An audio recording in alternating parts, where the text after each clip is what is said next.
Hello everybody, here you guys back again with Chico.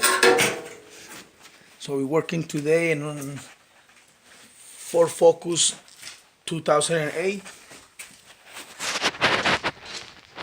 SE.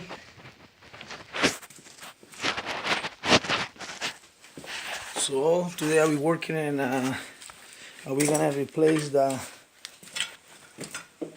I will explain it to you guys, the intake tank right here.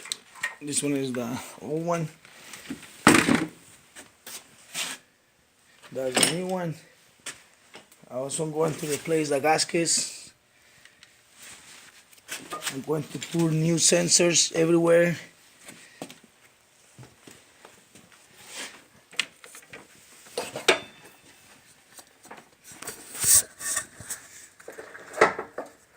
So to put that back in there is 1, 2, 3.